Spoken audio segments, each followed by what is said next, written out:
So welcome to my studio, or welcome back to my studio, and if you've been here before you will know that I truly believe in the life-changing power of sketchbooks and art journals. I must apologise up front as well for my slightly croaky voice. I'm still getting over from being poorly. I'm going to be opening a brand new sketchbook and showing you how I begin, how I start a new one. And I want to have a creative conversation about who do we think a sketchbook is for? Is it just for artists? How do you start? How do you actually begin using one? What are the kind of obstacles we might face that could trip us up? And of course the obvious question, what do we actually do in them? What are they for? How do we actually fill the pages? Some of my own findings from using art journals, visual journals, sketchbooks, whatever you want to call them, over the last 30 years, that learning to draw is absolutely wonderful, but it can be one of the lesser benefits and surprises along the way.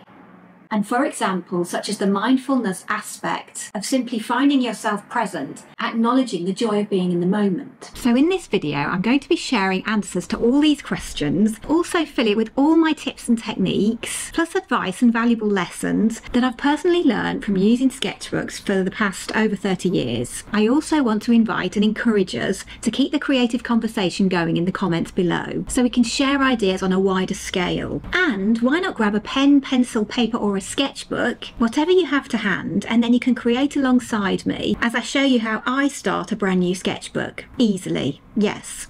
Because it can be a scary process, can't it? Especially if it's expensive, so we'll talk about that later as well. And I will just say at this point as well, in my opinion, the sketchbook is the most important item in our creative toolbox. And on top of that, it's also a really important asset in our well-being toolbox too. I've talked about this a lot in here, so if you've seen some of my other videos, you will know how creativity helps our mental, psychological, and our physical and brain health, which massively supports thinking, emotional processing, decision-making, and problem-solving skills. I have a few other videos about that, and I'll link them down in the description box below. So before I open my brand new sketchbook, I also just want to say that I believe a sketchbook is definitely not just for artists. A sketchbook, art journal, or visual journal is for absolutely everyone, as it is an endlessly adaptable tool that we can use in infinite ways. We can make it work for us uniquely and authentically. It grows with us, it holds our memories, it tells our stories. So it's quite literally a visual record of our growth, our confidence, and our accomplishments. Now, as with anything, there are some obstacles that we need to look out for, so I want to mention these quite early on in the video. We don't want them holding us back and slowing us down. Let's be aware of them just in case they come to pay us a visit. Forewarned is forearmed. Yes. So let me just clear off my current projects. So I've got a nice clear workspace, and I will grab my brand new journal. This is not sponsored. I've not tried this before, so I'll be literally reviewing it as we're going along. I've got a few more sketchbooks and journals and visual journals. I think one of the obstacles that can actually throw us before we even get going is the question, you know, I get asked this a lot, is it a sketchbook or an art journal or a visual journal, a junk journal or a scrapbook? I mean, my point here, it doesn't really matter. So in that sense, put all sorts in, and there's definitely crossover between the two. So for example, my current art journaling situation is this handmade journal. I have a lot of crossover in this one. So you can see here I've got, this is kind of like the main part. I took one of the signatures out, but you know, I've got some sketches and drawings in here. I've got some journaling mixed with some drawing processes. Again, some text mixed in. So that is kind of what I call my art journal, but you know, you can call it what you want because it's your book, so it's your rules and it has to fit your rules. But I just wanted to say at this point that that obstacle of like, you know, is it a sketchbook or an art journal? I mean, sometimes it's obvious because, you know, it's a little sketchbook. This I would consider more of an art journal. It's very much, you know, a visual journal, an art, what I would call an art journal, but you know, it's other things as well. Crossover, that's what I'm talking about. Do you kind of see what I mean? So for example, this one at the moment is more of a sketchbook. So I've been sketching in this one. So I would consider that more of a sketchbook, that one more of an art journal. You might have one book, have everything all in one place, and that's absolutely fine too. I personally like to have a few different books with a few different hats on, if you like. So let's get rid of the categorizing and what's going to complicate things for us. We want to have things nice and simple and straightforward so that we can get going, start with a clear mind, if that makes sense. And I think the main aim here is to have fun and make creating joyful. Just let me get a pair of scissors, hang on, to get into this. Yes, I want to really, stipulate the point of I want it to be a joyful process. So let's unwrap this Hanamuli. Am I saying that right? I don't know if I am. Hanamuli. I've never had one of these before. This one is a watercolor book. You can see here it's A5 cold pressed, 200 GM, £95 paper. So not super heavy paper either, which I didn't want. And the reason I got a watercolor book and just not a normal drawing sketchbook is because I use a lot of wet medium. So a lot of the time I get frustrated, say, for example, with the Moleskine Artist Sketchbook. This paper is lovely for drawing because it's nice and smooth. And so if you like to have a nice smooth surface when you're smushing and drawing, then this is perfect for a sketchbook, if you like. So I really, really love the paper for drawing on this one. However, it's not great for wet stuff. So I wanted to try a watercolor book, and I just want to make sure it lies flat. These are my main criteria, if you like. I like a book that lies flat. I like it to have the right paper for me. And the other thing for me is I don't really have a plan for this one as such as yet, because I like things to evolve organically, and then it sort of takes on a life of its own, if that makes sense. And it's like the secret life of the sketchbook or the secret life of the journal. And it's happened definitely in this one. My processing has evolved throughout this journal and continues to do so as I continue to work in it. So if I have strict rules and a plan before I start, then I'm kind of missing out on some surprises, some mishaps, some unexpected outcomes where I'm going to learn lessons that I wouldn't even have thought of. So I kind of leave it all to the universe to see what will happen, and allow myself to get in my proper flow state so that things can emerge in a natural, organic way. So just to say a final point about, kind of crossover things, with a journal, even a sketchbook, for example, has crossover. So this was a little Paris sketchbook. You can see some really quick, loose gestural mark-making sketches in this one, with windows and Moulin Rouge, and drinking some red wine at the same time as well, sometimes in the evenings, and just keeping it all going. So this sketchbook is mainly about me recording things which I wanted to bring back into the studio and do paintings of. I was doing a lot of architecture, kind of giant abstracty type paintings on my degree. This one, I just wanted to show some examples because I remember, for example, this sketch of the Notre Dame, and this page definitely holds a memory. So even though there's no sort of written visual journaling down, it still holds a memory for me. And the memory was that I felt really, really lonely because I didn't have anybody to spend this particular day with. I think I've mentioned in here before, in fact, there's a whole video about me feeling a little bit like a misfit, and yeah, I just didn't quite fit in anyone's kind of friendship groups,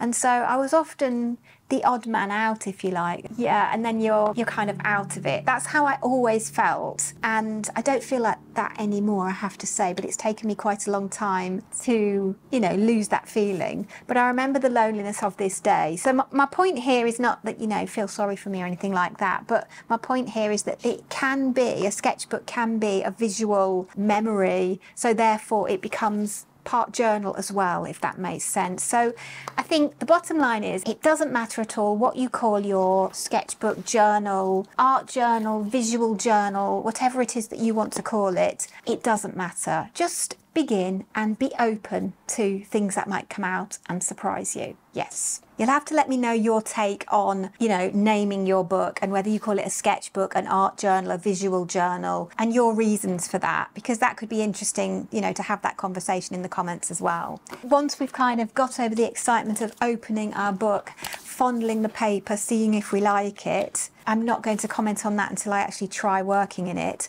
I will say at first. It feels quite nice. It feels nicely put together and it lies flat.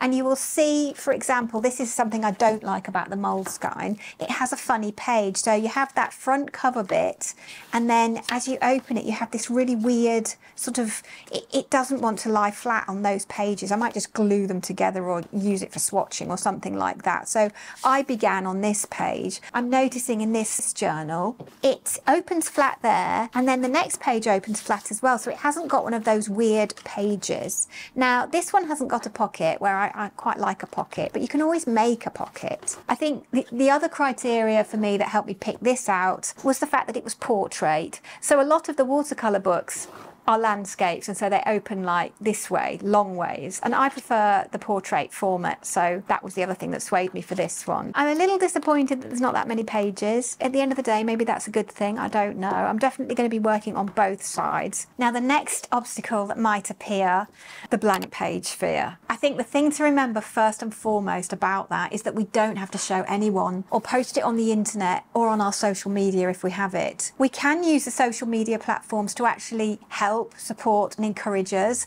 and keep us on track, if you like, because we can create a challenge for ourselves and post outcomes regardless of, you know, whether we like them or not. And that can be really useful for keeping us consistent and on task. You know, if we announce something on our social media and say, right, I'm going to use my sketchbook every day for the next 30 days and I'm going to post in here, then that keeps you committed and accountable, if you like. So that can be a good thing. Apart from that, you really don't have to show anybody. It really becomes a sacred, secret place that's absolutely and fundamentally safe as well. So you can put what you like in there and it's yours. You can do some really bad pages that you really don't like, and it absolutely doesn't matter. It's part and parcel of the process. We have to know straight up as well that we are not going to like all our pages. So we're not going to flip through at the end and go, oh yes, I love every single page. No, we're not going to do that. The next important thing is that we need to let go of our expectation of what we think or what we want it to look like, and allow it to organically evolve, as I explained a minute ago, you know, entry by entry, page by page. And that way you'll end up with something really authentic, really personal to you, and immensely more valuable and useful as well. I think another common obstacle that we can all relate to is feeling the resistance and procrastination, you know, keeping it for best. So if that's the case, don't buy really expensive ones with posh paper to start with. Have something like this that you can, you know, just an exercise book that you can get at the supermarket, and you can gesso over these lines, or you can buy one with plain paper. But it's just, and you can glue pages together to make it more substantial as well for holding your media. But you're not going to be precious in something like that. So that's a really, really good idea if you find yourself getting too precious over something that's, you know, like a proper art sketchbook, or you find yourself not working in it because it was expensive and you're trying to keep it for best because you're scared to work on it and you're scared to go wrong and do some bad art and waste the paper. You know, try different sizes, papers, orientations, prices, and definitely have an exercise book from the supermarket, because that is more than good enough. The last little thing I'll say on the subject of obstacles is to remember it's a journey, not a destination. It's a record. It's evidencing our progress, a catalogue of lessons, of things that, you know, go wrong, what we perceive as our mistakes and the lessons that we learn from that. So that's immensely valuable and useful. It is, in that sense, a journal. So I've just grabbed some art supplies now. That's the first thing you need to do, sort of set up your system. I've grabbed a little bucket of water, a jar of water, my paint brushes, some watercolour paints, because I want to try watercolours on the paper. So that's just my choice. But you could choose a pencil, a pen, keep it really, really simple. Whatever you kind of find you are drawn to on that day. That's the kind of direction that I go. I like to go with the flow. Grab a few bits and bobs and set yourself up. And then once you've done that, you're halfway there, aren't you? I'm going to grab a square brush, and I'm going to start without thinking. So I think that's the thing about it. It's like you can ponder for hours, what are you going to put on the pages?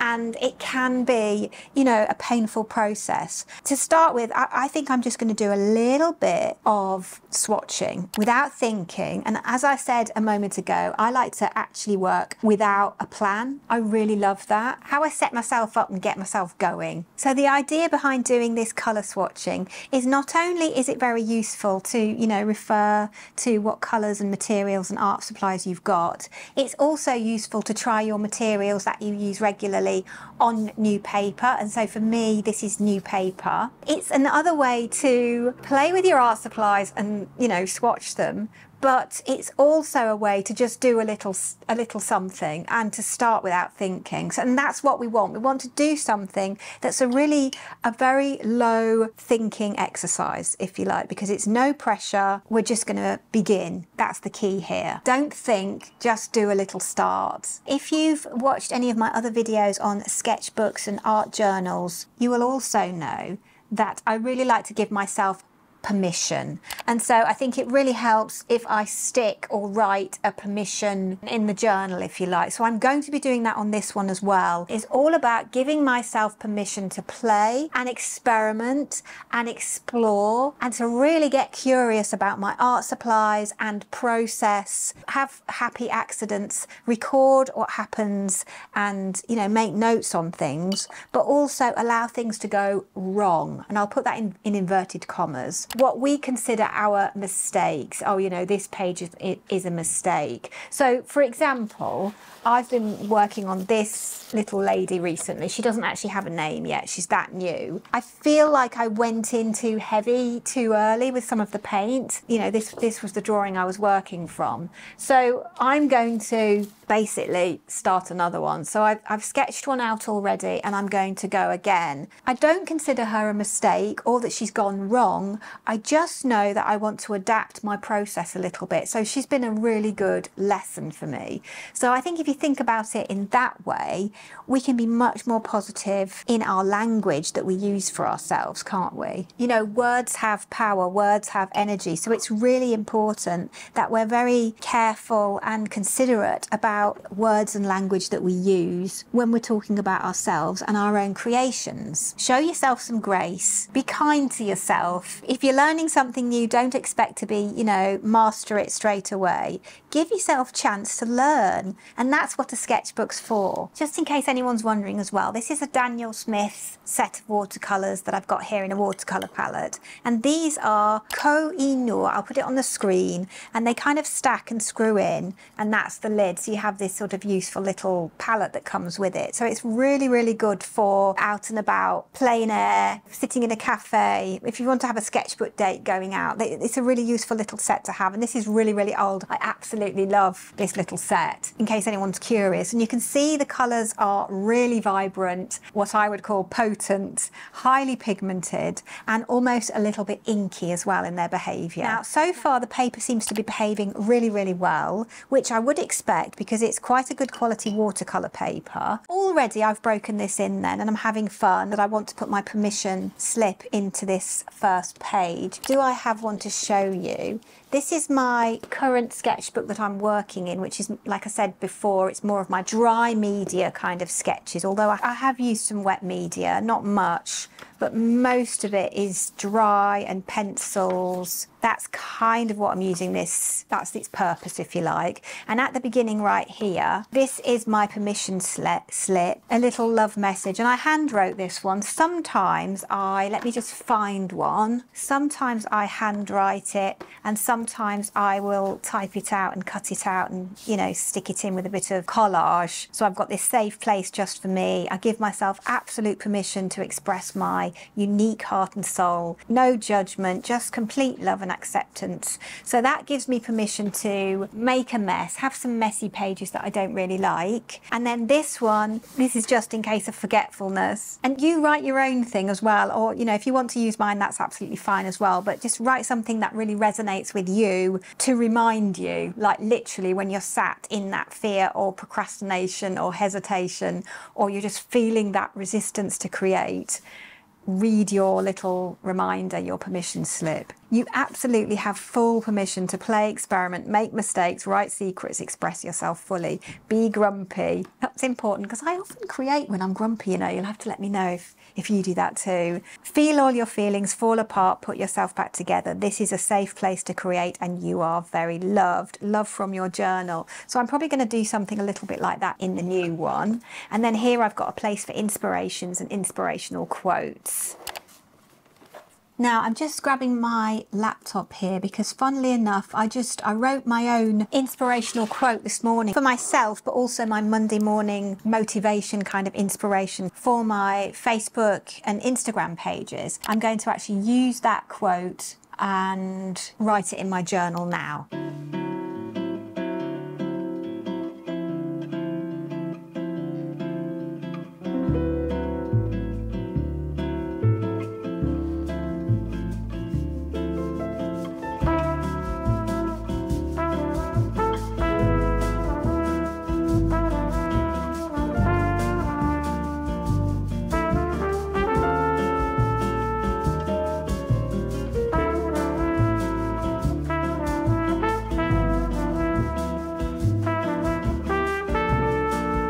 So I am going to glue this down. I've just got like a glue stick here. So once that's dry, I'm going to do something on this page with you too as well. I'd quite like to do something figurative or some faces. So we'll see what we do on there. But again, I'm not thinking too much. I'm just going to draw what's in my drawing vocabulary, if you like. So something that I do quite a lot. If you've been here a little while, you'll know that I do quite a lot of figures and faces. That's kind of my thing that I'm drawn to. I love doing flowers as well, what I call my flower powers. So I often do them on little canvas squares. We're going to have fun. That's what we're going to do. That's the main job of the day. If you've been around here a while, you know that I like to take breaks. Creative breaks are very useful, you know, when you're having a little bit of pondering and percolation time is what I like to call it. And then I don't feel that I'm sort of labelled with something called artist block. I just feel that we ebb and flow in and out with our creativity, and that's all okay and actually completely natural and absolutely allowed. This is all about giving ourselves permission. I'm going to do another little tea break in a minute and have a stretch and a little bit of a dance around. So if you've been around here a little while, you will know I like to do that too. I like to move my body, and you know, if we get stiff in our wrists and our arms, it's a really good sketchbook practice. You know, keep loose and supple and use those muscles and get yourself feeling loose if you want to create loose, if that makes sense. I know that it helps me a lot, yes.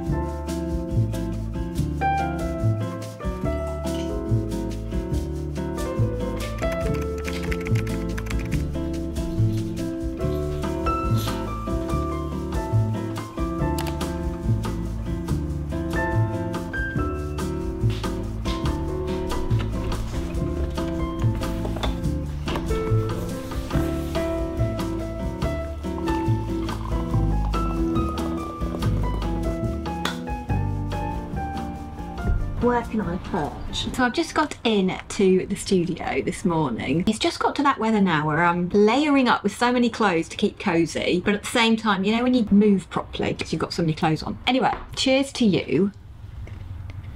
Good morning. We're going to do some more on the sketchbook, of course, today, and I looked up the colours on the internet of the Koh-i-Noor set because that will be useful for me to know, especially if I'm doing tutorials and I want to tell people, you know, what colours I'm using. That's always quite difficult with the Koh-i-Noor because they don't come with colours on the back. I know they're really, really budget and they're really good, so I can't really complain. If you've watched the last few videos, you will know that I've been doing a major decluttering process over the last 3, maybe 4 months now, and it's been a little bit held up for the past few weeks, past last month really, because I've been really ill. So I think I mentioned that in the last video as well. That's been quite a process, a deep inner journey as well. Anyway, I made a video about that the last, or the one before last, I think. Suffice to say right now, I want to focus in on some creativity, you know, working in my books and some paintings. Things can wait. It doesn't have to, you don't have to have like the room perfect. We talked yesterday, didn't we, about how the fact you don't have to have your sketchbook pages perfect.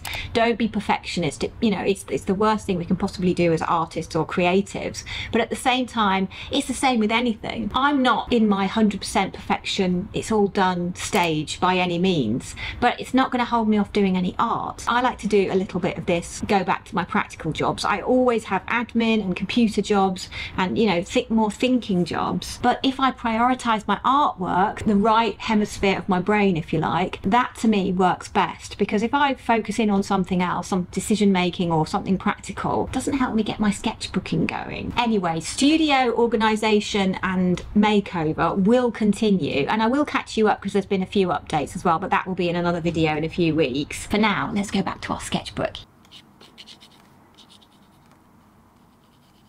I've been having a look just to work out the paper. So I haven't sketched on this paper before, and I've erased a little bit, especially on this side, and it seems to be holding out, you know, really well. So I'm quite impressed. I'm not used to working on kind of bumpy texture. It's yeah, it's not as nice to draw on as a nice smooth paper, but anyway, I've got on all right with it.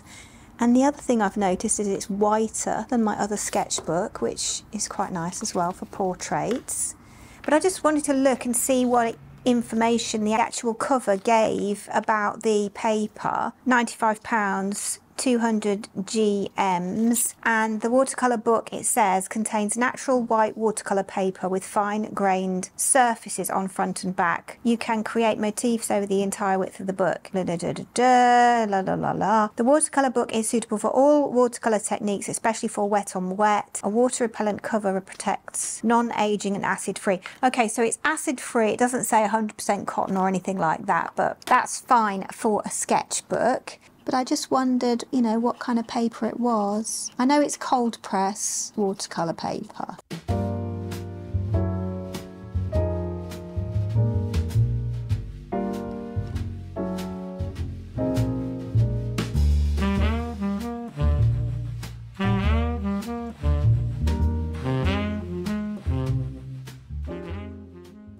Here's some more of my sketchbook and art journal tips and tricks.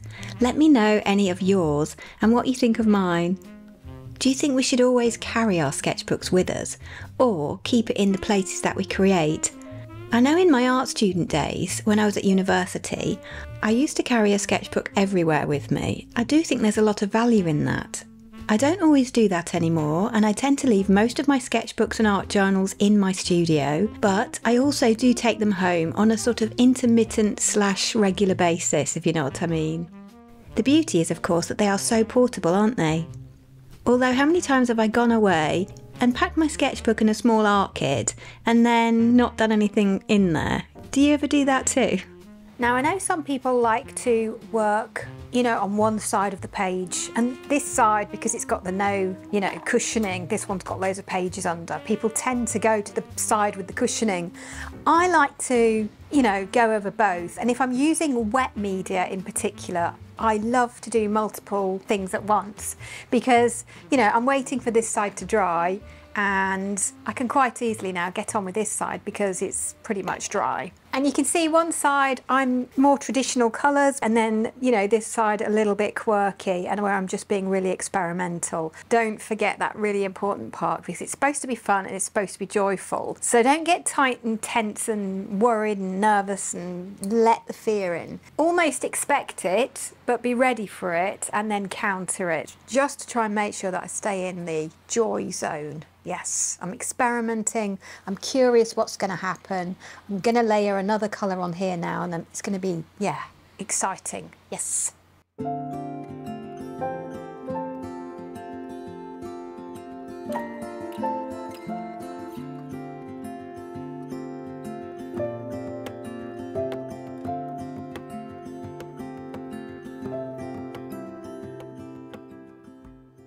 As I was working out my thoughts for this video, I also thought about names for the book. When I was doing the part about, is it an art journal, is it a sketchbook, is it an artist's notebook? But I was thinking, no matter what we call our version of it, that it's an ideas book. I feel like if we think about it that it's an ideas book, then that takes the pressure off us making these, you know, pages that turn into masterpieces, because yeah, the majority of them don't, do they? I'd love to know whether you have any rules for your sketchbook or art journal as well. I don't tend to have any rules apart from no self-judgment, so I try to practice self-kindness. No comparison to others. Don't scroll on social media looking at all the perfect snippets of creativity in the reels. Just get down to the actual business of making, and you'll become so engrossed in your own process that you will no longer care whether others are making better or worse, in inverted commas, art than you. You are developing your skills and self-knowledge no matter what your level of expertise, and that's what matters. It's not actually practice that makes perfect, so just keep creating. We develop and improve our skills by getting outside our comfort zones, and that's what our sketchbook is for. It's a record of our progress and growth, so we can measure how far we've come and remember previous lessons, milestones, and aha moments. All those obstacles and challenges equal growth as a more accomplished artist. We fine-tune all our techniques, but also learn so much about ourselves as well. It's like cutting a wound in a bleeding heart. It gets me, but I know that you need it all. We need to give ourselves permission to explore, experiment and play with our art supplies and techniques. This is a safe place to get out of our comfort zone, take risks and try new things. Draw things that scare you, and remember, you are not going to like every page. So you need to get over that really early on in the process. And even if you've been working in your ideas book for a long time, many years indeed, you still need to give yourself these reminders. And how do I know this? Because it's true for me too.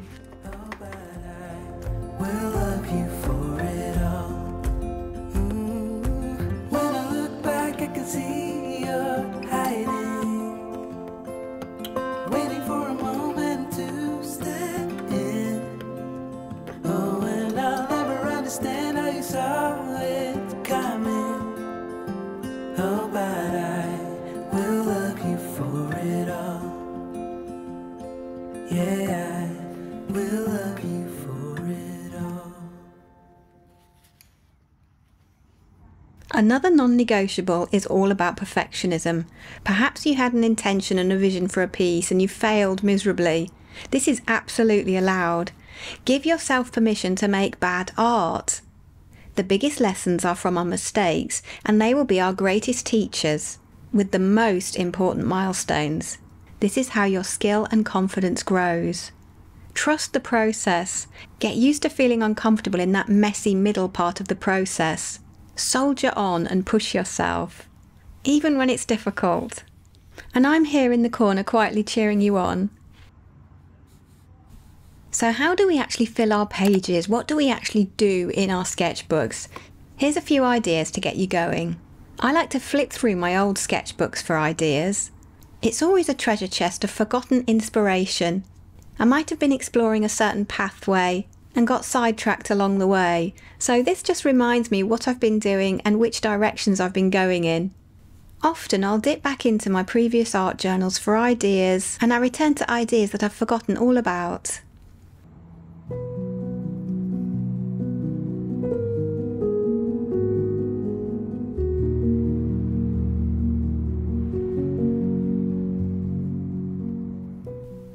This sketchbook is a visual journal, so tell your story through the eyes of your sketchbook. Draw the everyday, draw the ordinary, draw the things that are around you. This shows how you see the world. Whether you go out on location into nature or urban sketching and cafes, take your sketchbook out on dates, but also draw from home and your creative space or studio too. Use your bedroom, corners of the room, a view from a window, objects that you use every day. You can be loose and fast, no need for masterpieces here. Enjoy putting movement, gesture and energy into your line work. Try some timed exercises and give yourself some speed challenges. Also allow for some longer studies too, so just go with your own creative ebb and flow. This way it becomes a record of your life, and also evidences your progress, a catalogue of lessons learned from challenges, things you found hard, things that you feel you messed up.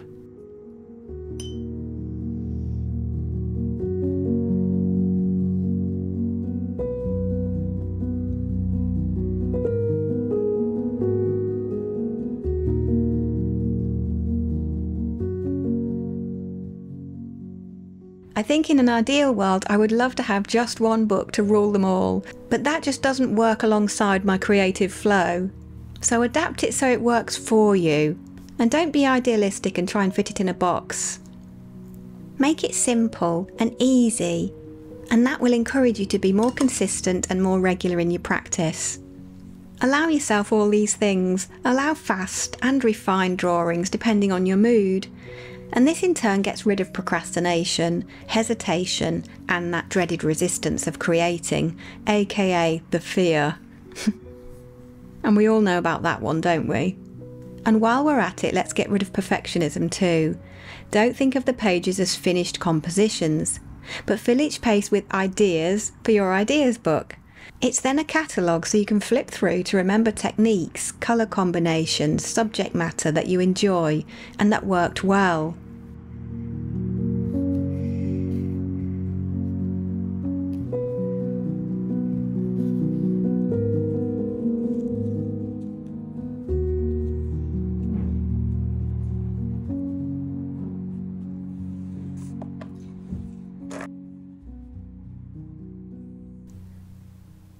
One of the best tips to keep us going is to find community. Finding community can be a wonderful way to stay motivated and consistent. This could be an in-person class or group or online. And I do believe the right inspiring community exists to fill everyone's needs. The internet certainly broadens our horizons. I opened my own creative community back in the lockdown days, and it's now evolved into a beautiful supportive creative community over on Patreon. I'll leave a link in the description so you can take a peek, and you can join for free or as little as £1 a month, which is like my tip jar, and I post monthly prompts, tutorials, studio hangouts, a podcast, plus all sorts of other behind the scenes content. As I mentioned at the beginning of this video, no matter how you use your sketchbook, or whatever you want to call it, or what you choose to fill its pages with, it's a journal, it's a journey. And there is no destination. Finish one and get another one started as soon as possible, but to be honest, once you start you will be hooked and probably have your new one lined up already. I'll leave you with one last bonus tip. Don't overthink it. Picasso wisely said, "Inspiration exists but it has to find you working." Well, I shall leave you in peace for now, so happy sketching. Thank you so much for watching and keeping me company. I hope you enjoyed the video. Try to keep your lights shining bright and I will see you in the next one. Bye for now.